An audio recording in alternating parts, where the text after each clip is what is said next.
That's a good ball for Pettodrie. Now Aberdeen with McGee making the break and Hewitt waiting in the middle. Hewitt!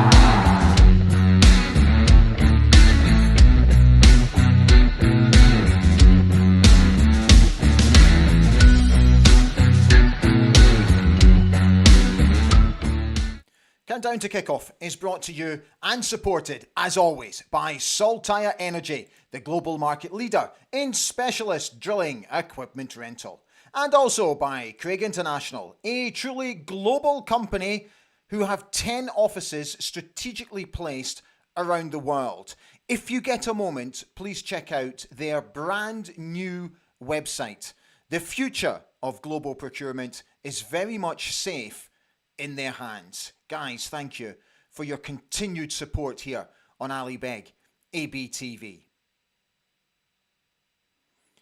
The Dons are back at Pittodrie, aiming to end a run of 3 consecutive defeats and progress through the 5th round of the Scottish Cup. We welcome Championship side Dunfermline to Pittodrie. Kick-off tomorrow is at 12:30 in the afternoon. Hi everybody, how are you doing? A very warm welcome this Saturday evening to Ali Beg ABTV here on YouTube. We're looking ahead to our Scottish Cup 5th round tie against Dunfermline tomorrow at Pittodrie. It's going to be a very special day, obviously, because both sets of supporters are going to remember the late Jimmy Calderwood. The AFC Fans Project have been working tirelessly this week to put on what will no doubt be a fitting tribute to our former manager and Dunfermline's former manager, let's not forget, who sadly passed away a couple of weeks ago after suffering from dementia for a number of years. Our thoughts are still very much with Jimmy's family, particularly ahead of tomorrow's game. It's a big game for us. You could argue it's a huge game for us because the narrative is starting to slightly change amongst the fans. It's been a really interesting week after our defeat again last week, that there is a sort of a shift. I still think people are very much with Jimmy, very much so, very much with the manager. We've had an interesting week. We've had a good week, I think, in the transfer window. I was buoyed by it. I was encouraged by it. But there is this just doubt that's starting to creep into people's minds. But what I've said over the past few weeks, and I'm going to stick to it, that I think Jimmy needs 4 transfer windows in total to really be able to bed in what he wants for us here at Aberdeen. So we welcomed Mats Knuster, who came in, Dutch player, central defender, left-sided central defender. Not played for a wee while, but comes with good pedigree. And, of course, we signed Uday Deba on loan. He comes in. Desperately needed a striker, so I was delighted to see him put pen to paper on a loan deal to the end of the season. Now, I don't think either of those two will start the game tomorrow. If Uday's clearance has come through, I think we'll see them both start on the bench tomorrow. Now, what's been quite interesting, I read your comments very quickly just before we went on air, and Hugh Burns came on first of all. Hugh, how you doing, fella? You all right? He says, Ali, please, no shinny in your predicted team news tonight. We need much more energy in the midfield. That is our biggest problem these last few months. Here's my predicted 11, Hugh. Now listen, mate. This is not the team that I particularly want to play. I keep saying this week in, week out. This is not the team that I want Jimmy to pick. This is a team that I think he will pick. And I think he'll pick Shinza. I think he'll pick I think he'll pick Graham. And I still think Nielsen will miss out for Ante. I'm going to go with Jeppe. I'm going to stick with Toppy. I think that's what Jimmy will do. Leighton in the number 10, and I think he'll start with Pape tomorrow again up front, because I actually thought that Pape's energy was okay. Not brilliant, but okay. So, look, you can, of course, argue the toss with me, what you think. But that is the team that I think Jimmy will start with tomorrow. I've probably got it completely wrong, as I normally do. That is the running trend when it comes to predicting lineups here. I always get it completely wrong. What were your thoughts on Duke leaving? Personally, don't care. I was delighted that we got a decent fee from him. I know that obviously there's the fee that needs to go to Benfica and all that kind of stuff, but I wish him well. Don't get me wrong, I absolutely wish him well, but I'm glad that we moved him on because obviously there were the issues in the summer, and to be honest with you, I don't think he kicked a ball for us since he got back. So yeah, absolutely no issues with that. Angus MacDonald, I'm slightly disappointed in. I get it. I totally understand it. He's been I think he's been fantastic for the club, brilliant for the community. He did so much off the pitch work for the community as well, which absolutely deserves every credit. So wishing Angus nothing but the best, but I just felt he couldn't quite find his form this season. And I think the reason is because he was in and out of the side all the time. But I wish Angus nothing but the best going forward. So, Yimmy gave his press conference yesterday, which I thought was quite interesting, so that today he can fully... So, today he could fully prepare his team for the game tomorrow. So they would have done I reckon they would have done a full day today, a decent level of training down at Cormack Park today, because he normally does a press conferences 24 hours before the game, not 48 hours before the game. So I know that the game's on a Sunday, and I get it's the weekend and all that kind of stuff, but I just thought it was interesting that he decided to do it 48 hours before, not 24 hours before. So this video comes courtesy of Aberdeen Football Club, as it normally does, and he just basically, again, reiterates the point where everybody has got to work harder. I think we're living in a world with performance and results and passion, and sometimes this criticism is there because they're based on the performance and the results, and it's nothing to hide from. We know we have to do better. That's it's clear for everyone. So it's nothing to. Now we have to work together to fix it, but the support has been there every game, at home and away, and that's so important to get out of these difficult runs, that we keep pushing together. It's the board, it's the chairman, it's everybody around the team. Everybody is working so hard together with the supporters to find a way back to good results again. And no one is hiding or trying to find excuses. It's only about stepping up now in some parts of what we go through this week, what we have to change for how we compete inside the games.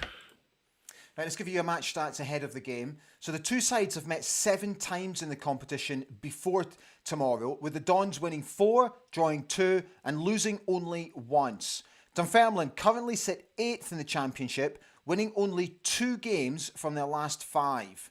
The Dons have avoided defeat. Oh, sorry about that. That's completely wrong. And it's Steve McLean who is the referee tomorrow, and Grant Irvin is on VAR. Sorry, forgive the third graphic. That obviously should not have been there. Right, let's get you guys on. Let's see how you're all doing. So, let's open it up. Hugh actually, at the top of the show, made quite an interesting point that tomorrow... I don't know the actual figures. I've not seen them, Hugh, so I'll just go with what you're saying. That there's less than 8,000 tickets sold for tomorrow's game, which I must admit I find surprising. Colin Gale says, big game tomorrow. Hopefully we will show up and get through.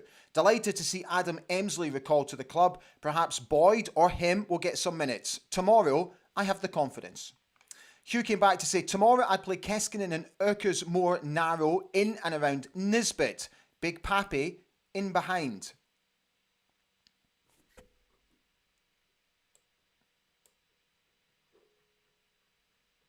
Bear with me 1 second.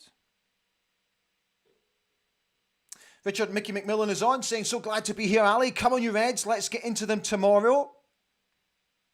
David Gold, Rally Vids, is also on. He's wishing everybody a very good evening. Hugh Burns says, we just have to hope that JT publicly calling out the players last week has had the desired effect. Let me come on to that in just a minute, Hugh, because I agree with you. Gordon Keith Ritchie says, evening all, we need to field our strongest team and get our season back on track and build from there. Hugh has said, I would drop Devlin and Shinnie tomorrow.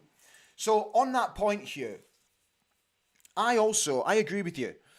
I don't think it will have a desired effect. I think what it will do, and this is what I'm hoping, is that it would have had a positive effect. Because if these these are professional players, and surely their professional pride at the moment must be in the gutter. So if they've got absolutely anything about them whatsoever in terms of professional pride, they're going to turn up tomorrow and they're going to show us, and more importantly, show their manager, that they do have this fighting spirit in them, that they do have a desire to do better, that they do have a desire to continue to want to learn and work under Yimi and improve under him. So I get your point here, absolutely. And I just really hope, I'm with you, I really do hope it has had the desired effect. Neil Mazon wishing everybody a good evening. He says it looked like it could be quite quiet tomorrow. Don't forget, it's also live on TV tomorrow, isn't it? Which probably hasn't helped with ticket sales. Barry Cool is on wishing everybody a good evening, as is Kirstine. She says, good evening, Ali and fellow dandies. Please, please, please get back to winning ways tomorrow. Just a pity the new striker's visa still isn't through. Okay, so it's not through yet. Okay, interesting. David Horn says, good evening, Ali and fellow dandies. Barry Cole's reiterating the point that it doesn't look like it's going to be a great turnout tomorrow. Hugh Burns says, this poor run of both form and results must end now. He says quite firmly, we are Aberdeen. Neil Sinclair is on, wishing everybody a good evening, as is Craig94. He says, I think tomorrow will be a turning point for us. Fingers crossed. Come on, you Reds. Stand free. John Grant is on. Hi, John. How are we doing? He says, good evening, dandies. Hopefully we can get our game back on track tomorrow. We have to be right on top from the off and cut out the defensive lapses. Can't be bothered says, surely 4-4-2 tomorrow. No need for two sitting midfielders. I agree. I absolutely agree. But I just have a horrible feeling he's going to stick to this rigid formation. And I really hope he doesn't. Angela's on. Hi, Angela. Hello, everyone. She says, hope you're all well. I think we'll win, but they won't make it easy for us. Hugh said, hopefully the Dutch defender starts tomorrow. Why wouldn't he? Get him in. The reason why I don't think he'll start, Hugh, is because he's not played any games for a number of weeks now. So I think what he'll do is I think he'll bed him in. Neil says, JT hinted at changes. Let's see tomorrow. Barry Cool says, heading to the beach for brekkie with the daughter, then off to Todders. Nice. Oh, I was in the, Inversnäcki when I was up a couple of weeks ago. Oh, how good is the Inversnäcki? I keep forgetting how good it is. Kaiser's on. How we doing, fella? He says, fit like everybody. He says he's going to try and be positive tomorrow. He's predicting a 3-1 win. Now he's off again. Because he can't stay. So he's come in to tell us that he's hoping we're going to win 3-1 and now he's gone.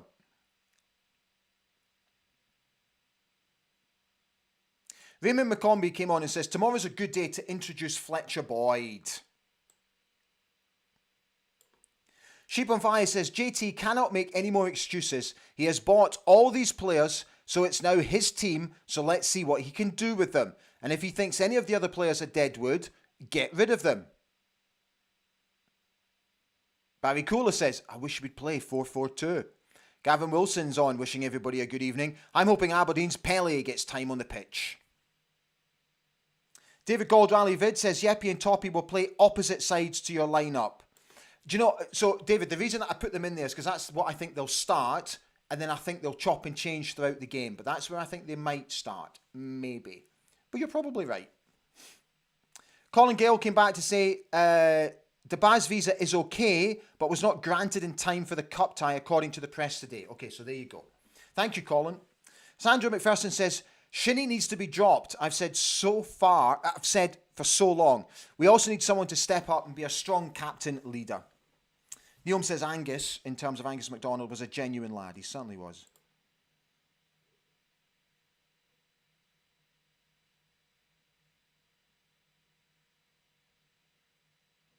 David Gall came back and said Duke needed a way. His heart wasn't in it anymore. McDonald needs to play regular football at this stage of his career. Best wishes to both.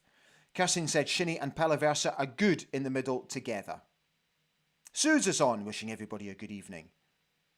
Neil Sinclair says, I'd very much like to see Fletcher Boyd get a chance tomorrow. Ian Barron came on, he said, just a thought. After all the upheaval with Duke in the summer, I wonder if he was the problem in the dressing room. Time will tell.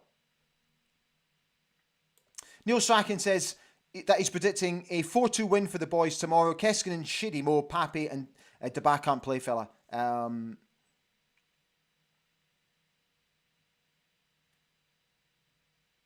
Hugh said JT is going to see a noticeable difference in atmosphere tomorrow, given the low crowd and some negativity in the stands. David Gold says Devlin needs a break and we may find Jensen is a better option. Sheep on Fire said low ticket sales could be because of the earlier kickoff time on a Sunday. Roddy Keenan is on, wishing everybody a belated good evening. Hi Roddy, how are you? David McLennan says, hopefully we can get a high energy back in the game. Press hard, look forward when we're on the ball. We ought to be able to do that tomorrow.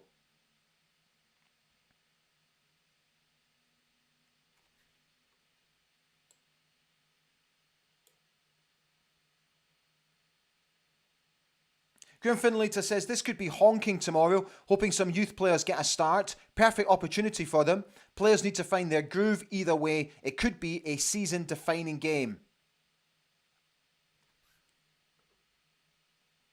Right. So, as I mentioned at the top of the show, there's going to be a tribute to our former manager and Dunfermline manager, Jimmy Calderwood, tomorrow ahead of kickoff.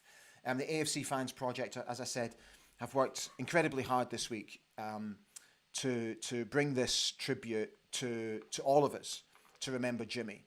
John Bleasdale, who is also a prominent podcaster on the SFF podcast this week, sat down with Barry Nicholson. And John has very kindly shared the interview with me, which I've just clipped down just a couple of minutes or so. So you can see the full interview with Barry, which is about a quarter of an hour long or so, on the SFF podcast. So the bits that I've clipped back is just Barry basically remembering his former manager. Yeah, listen, he was, as I said at the start of the call, he played a major part in my football career. He took me from someone who was obviously just on the bench all the time at Rangers to then really put me into a team and stick by me. I obviously played nearly every game under him. He just made you feel so good as an individual. And I think when you felt so good as an individual, then that just rubbed off on the team as well. And it wasn't just me, it was like the team. He spoke to each player individually at the start of games, came out on the pitch and just basically made you feel so good about yourself. And a big part of being a footballer is enjoying going to work every day. If you enjoy going into work and training as hard as we did, but making it enjoyable as well, I think the players respond to that. So him and Jimmy Nick had a magic knack of like bouncing off each other and just making players feel so good about themselves. So that's how I feel about him. Yeah, listen, I think it'll be an amazing occasion. He'll be highly respected from both clubs, 100%. I think he brought the good times back to both clubs. So yeah, I'm really hoping. I'm looking forward to seeing how the sort of tribute goes to him before or after the game, whatever they decide to do. But it'll be a special occasion for both clubs. He'll be fondly remembered, definitely. And there's also going to be a fantastic tribute to Jimmy in the official programme tomorrow. Beautifully designed as always by Dolly Digital. The inspiration for this cover came from a design from season 1968-69. Fantastically edited as always by the brilliant Malcolm Panton. And while we're at it, just a little bit of housekeeping. Don't forget that there's a very special evening with Alex McLeish and Willie Miller in the Ardor House Hotel on Friday, 28th of March. Supporting the Beatson Cancer Charity. You can get the tickets at thelongest40.com or Eventbrite. And yours truly is going to be hosting the event. So I'm really looking forward to coming over for a few days, hosting this event with two of my absolute heroes in the game. And if it's going to be anything like the Ian Jess gig that we did a couple of years ago, this is going to be an absolutely fantastic night. So please come along. If you're enjoying the show tonight, don't forget to like it. Thank you for your comments. We've got more comments to get through before we say goodbye tonight. And if you haven't already subscribed, I'd be absolutely thrilled if you would please consider it. We're edging ever closer to 4,200, and we just continue to build here on Ali Beg ABTV. Right, let's get back to your comments.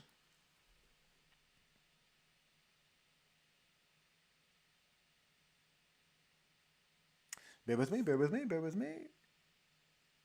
Hugh Burns said, great player, Barry Nick. He was an absolutely fantastic player. And he's a great guy as well. Absolutely brilliant.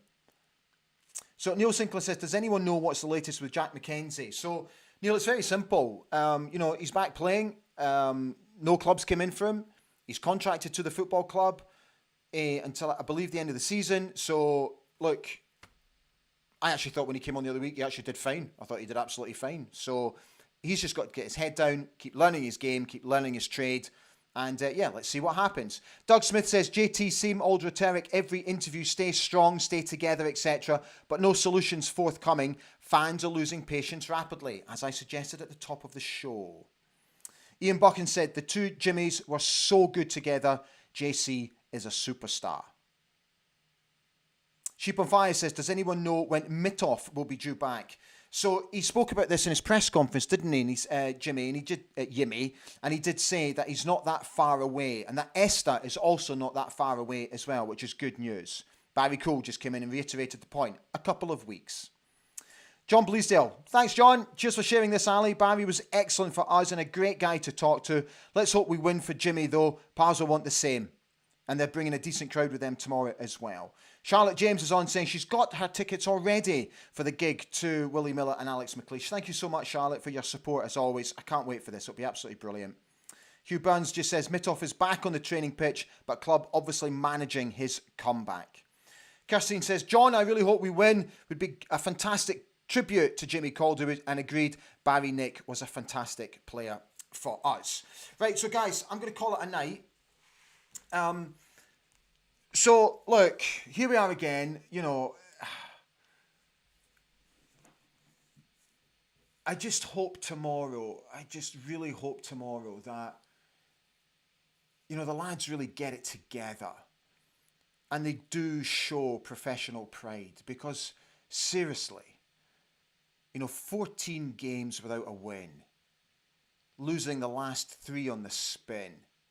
I know confidence will be low and all that, but come on, give yourselves a shake. Take a long, hard look in the mirror. We haven't won the Scottish Cup for 35 years. 35! That's criminal for a club our size and our pedigree in the game. I was a teenager when we last won the Scottish Cup. There's a generation of football fans, Aberdeen fans, who have never seen us win the Scottish Cup. The mind boggles, it really does. Now, I'm not suggesting we're going to win it for 1 minute, but what an opportunity to get to the quarters. And the boys tomorrow have got to show one hell of a desire to do it. And they've got to cut out these stupid mistakes and just get back to simple basics. Just do the basic stuff. Clear your lines. If a pass is not on, keep a hold of it until a pass becomes available. Be brave on the ball. Take our chances. Get the balls down the flanks. Get balls into the box. Support your attacking players. Bust a gut. Do all of that, which is easy for me to say, but it's the basic fundamental issues of how to play a game of football. Just do it. Come on, lads. Let's do this. I'll be back on Monday night for the review show, where we'll break the game down for you. Let me quickly check, make sure there's a couple of more coming in. Neil Sinclair thinks we'll win 4-1 tomorrow. Kirstine says, yep, the high pressure, it needs to come back tomorrow. David Gold says, come on you Reds, we need to win this. I'll be there with my parents tomorrow cheering on the team. First time Mother's been to a game since that final against Rangers under Robson. Yeah. Well, I hope she has a great time, David. I really does. I really hope she does. Right, guys. Good night. Take good care of yourselves. If you're going to the game tomorrow, safe travels. Enjoy. And we'll see you again all on Monday night. Take care of yourselves. Stand free.